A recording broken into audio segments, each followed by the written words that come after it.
Welcome to అక్షరమాల. ఈరోజు అక్షరమాలలో previous టెట్లో ఇచ్చిన సైకాలజీ బిట్స్ కొన్ని చూద్దాం. ఫస్ట్ క్వశ్చన్, ఎరిక్సన్ ప్రకారం చొరవ తప్పు చేశానన్న భావన లేదా అపరాధ భావన ఏర్పడి దశ ఏది?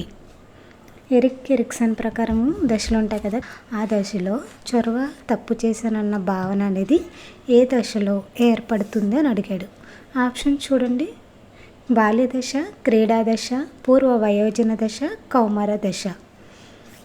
ఆన్సర్ వచ్చి క్రీడా దశ.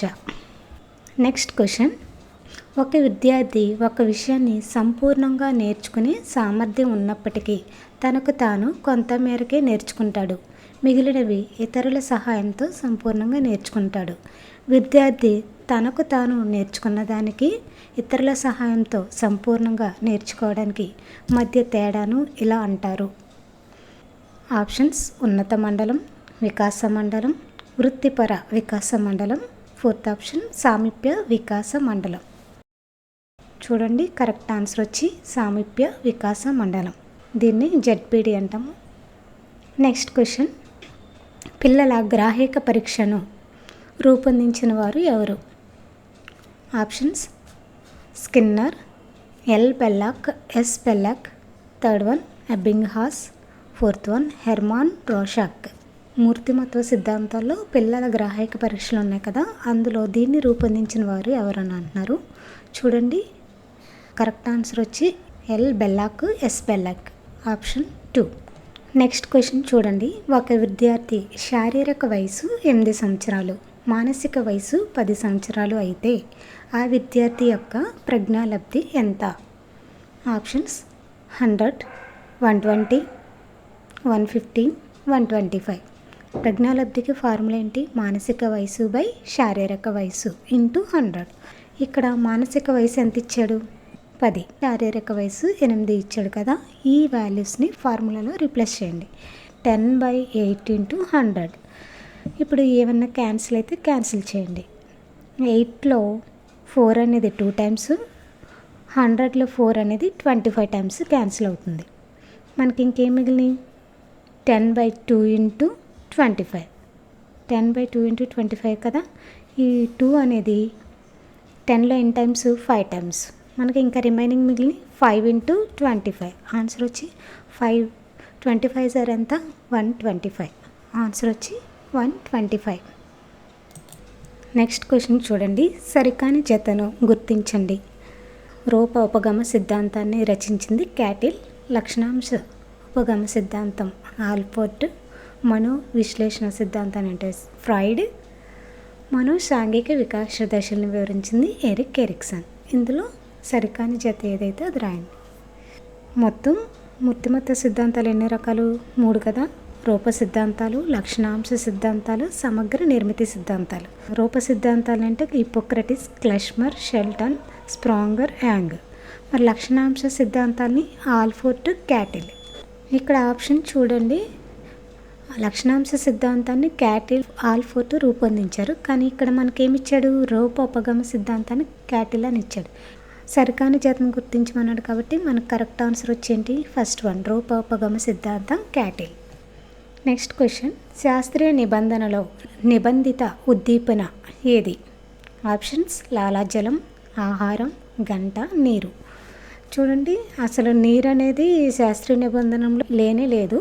లాలాజలం అనేది ఏంటి? ఆహారం పెడితే లాలాజలం వస్తుంది, అంటే ప్రతిస్పందన అవుతుంది. ఇది కాదు. ఇంకేం మిగిలిన మనకి ఉద్దీపన, నిబంధిత ఉద్దీపన అంటే ఆహారం. ఆహారం అనేది సహజ ఉద్దీపన.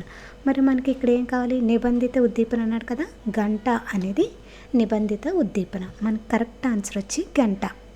నెక్స్ట్ క్వశ్చన్ చూడండి, ఎబ్బింగ్హాస్ ధారణ వక్రరేఖ ప్రకారం 2 రోజుల తర్వాత విస్మృతి శాతం ఎంత? చూడండి, ఆప్షన్స్: 72, 75, 79, 66. ఎంత శాతం మర్చిపోతాడు అన్నాడు. 2 రోజుల తర్వాత ఎంత శాతం మర్చిపోతారు? కరెక్ట్ ఆన్సర్ వచ్చి 72%. నెక్స్ట్ క్వశ్చన్, సరికాని జతను గుర్తించండి. ఆప్షన్స్: భావావేశ రంగం గ్రహించటం, జ్ఞానాత్మక రంగం సంశ్లేషణ, మానసిక చలనాత్మక రంగం మూల్యాంకనం, భావావేశం స్థిరస్థాపన. ఇక్కడ చూడండి, బ్లూమ్స్ లక్ష్యాలు ఉంటాయి కదా, విద్యా లక్ష్యాలు ఏంటి? జ్ఞానాత్మక రంగం, భావావేశ రంగం, మానసిక చలనాత్మక రంగం కదా. ఆ రంగాలు ఇచ్చాడు, వాటి యొక్క లక్ష్యాలు ఇచ్చాడు. ఇందులో ఏవి సరికాని జత గుర్తించండి. భావావేశం ఏంటి? గ్రహించుట, ప్రతిస్పందించుట, స్థిర స్థాపనం, వ్యవస్థాపనం కదా. ఈ first option correct, fourth option కరెక్టే.